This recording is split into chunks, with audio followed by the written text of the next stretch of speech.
Okay, so this is my VWT5 camper van, and I just wanted to show members of this Facebook page what I think is the single best little innovation extra accessory that I've bought since I've had it.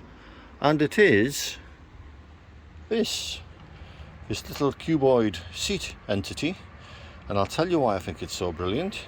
I mean, obviously it lifts up and there's space in there for all sorts of junk. I find it quite handy to put plastic bags in for when you go into the supermarket, and also as an aside, when you get your shopping you can jam it down there and put that in and the milk doesn't fall over and so forth. But the other reason it's really handy is because obviously you can sit on it. It doesn't interfere with the fridge, which still opens and closes, and you can reach a seat. Now I'm normally off with my 14-year-old son, and if we're eating a quick snack or whatever, this table here is actually too far away from the front seat if you drop it down. So with this seat you can move as close or as far as you want. Obviously, as everyone will know, you can easily collapse these front seats,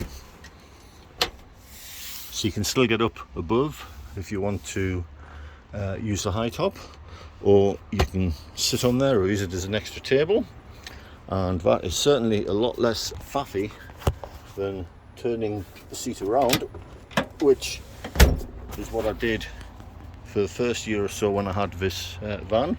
You've got to undo these 4 bolts, 2 at the front, 2 at the back, and it's a right old faff. And the fact is, you know, if you're moored up with your awning, it can put you off going into town, having to excuse me, disconnect the awning and then turn the seat around, and it just tips that faffiness factor over the edge. Whereas if you've got this seat, you just put that back up, disconnect your awning, and you're off into town.